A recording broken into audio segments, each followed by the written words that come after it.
I'm Cassandra Harper, 29, and last month I inherited $750,000 from my grandfather, Thomas.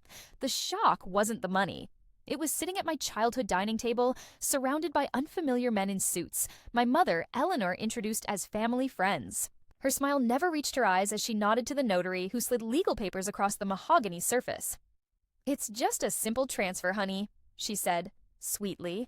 "The family needs this more than you do." Their faces froze when I picked up. The papers smiled and said, "Actually, I brought something you all need to see first."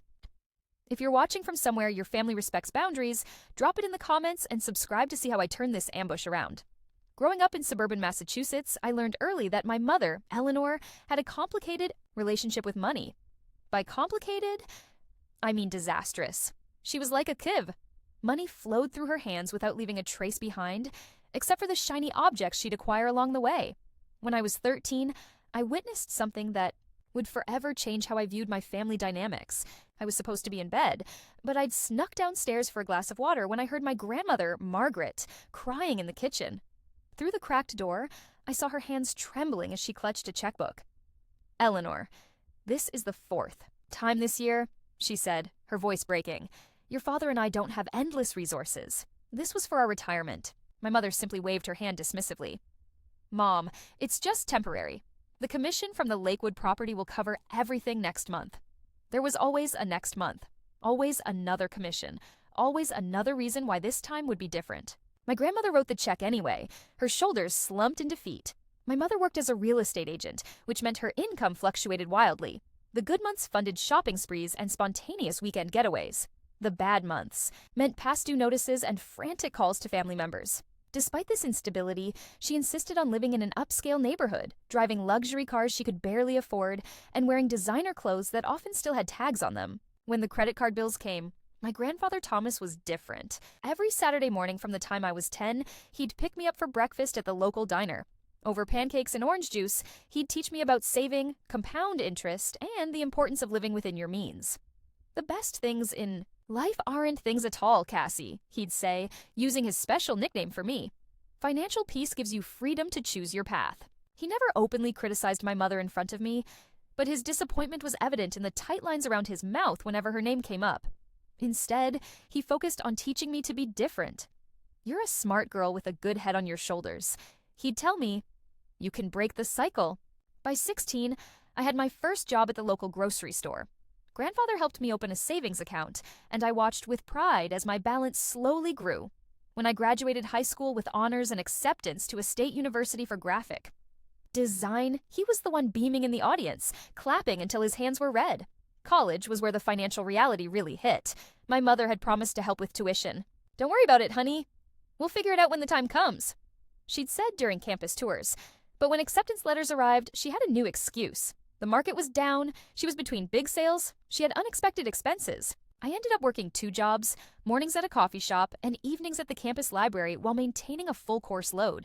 My grandfather helped where he could, but he was retired on a fixed income. I still accumulated nearly $60,000 in student loans by graduation despite my scholarships and work income. During my senior year, my grandfather's health began to decline. Congestive heart failure, the doctors said. I'd visit him at the hospital between classes and work shifts, often finding him with financial magazines spread across his hospital tray.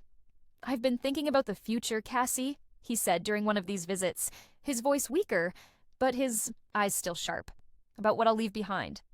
"Grandpa, don't talk like that," I protested, arranging his pillows to help him sit up more comfortably. "No, it's important," he insisted. "I've made some arrangements. Your mother, she'll come after anything I leave you. She always believed my money was really hers, just on loan until she needed it." I tried to brush it off, uncomfortable with the conversation, but he gripped my hand with surprising strength. "Promise me you'll stand firm. What I leave you is for your future, not to fix her mistakes." I promised, never truly believing I'd need to honor it so soon or so dramatically. After graduation, I landed an entry-level position at a marketing firm in Boston. The pay wasn't great, but it was stable. I rented a tiny studio apartment, lived frugally, and made regular payments on my student loans. My grandfather would call weekly to check on me, always asking about my savings plan. 3 months ago, he passed away peacefully in his sleep. The grief was overwhelming. I'd lost not just a grandfather, but a mentor, a champion, a steady presence in my chaotic family. The reading of the will came as a shock to everyone, especially my mother. Grandfather had left me $750,000 in investments and his lake house in New Hampshire.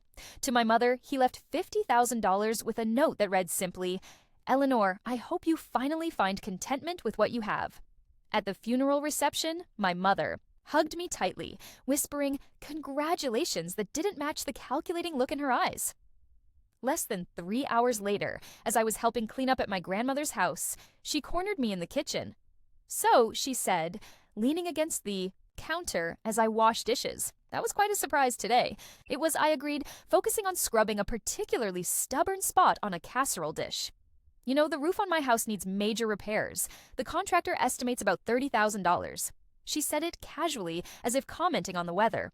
I placed the dish in the drying rack, my hands suddenly cold despite the hot water. "I'm sorry to hear that." "Well, obviously you can help with that now," she continued. "Maybe we should sit down tomorrow and figure out how to transfer some funds." And so it began exactly as grandfather had warned. I explained that I needed time to process everything, that there would be estate matters to handle first. But in my heart, I knew exactly what I planned to do with my inheritance. Pay off my student loans, invest in a small condo instead of renting, and perhaps finally start the freelance graphic design business I'd been dreaming about. My inheritance represented something I'd never had: financial security and the freedom to make choices without constant anxiety. And I had absolutely no intention of watching it disappear into my mother's black hole of spending. The first real confrontation came 3 weeks after the funeral. I'd been dodging my mother's increasingly frequent calls, but she finally caught me with a text that hit all my guilt buttons. Need to talk, family emergency, coffee at Maple Street Cafe at 2. Worried something had happened to my grandmother, I agreed to meet. When I arrived at the cafe, Eleanor was already seated at a corner table, immaculately dressed in a new designer outfit I'd never seen before. No signs of distress, no hints of emergency. "Cassie, honey," she air-kissed my cheek as I sat down. "I've ordered you a latte. They make them just how you like." "What's the emergency?" I asked, cutting to the chase. She waved dismissively. "Oh, I just needed to make sure you'd come. You've been so busy lately." Anger flared, but I tamped it down. "Mom, I told you I'd call when I had things figured out with the estate. That's actually why I wanted to talk." She leaned forward, lowering her voice conspiratorially. "I've been thinking about what your grandfather would have wanted. He made that pretty clear in his will." I pointed out, "Mediterranean cruise doesn't scream financial emergency." "That's different," she snapped. "It's a business investment, networking with high-end clients." I took a deep breath. "I'm not giving you the money. Excuse me." Her voice rose enough that nearby patrons glanced over. "The inheritance is already allocated. I'm paying off my student loans, investing in a small property, and saving the rest. After all I've done for you," her eyes widened in disbelief. "I raised you alone after your father left. Dad sends child support until I was 18. I corrected quietly. "And you used it for your own expenses most of the time. How dare you?" She slammed her hand on the table, making the cups rattle. "I sacrificed everything for you. I worked 60-hour weeks to keep a roof over our heads. A roof we almost lost 3 times because you couldn't make the mortgage payments," I said. Memories of foreclosure notices and midnight arguments are flooding back. "So, this is how you repay me?" She stood abruptly, grabbing her designer purse. "Your grandfather would be ashamed of you." "Family takes care of family, Cassandra." "That's exactly what I'm doing," I replied, "taking care of my future so I never have to depend on family the way you've exploited them." She stormed out. "If you're watching this, drop a comment letting me know where you're tuning in from.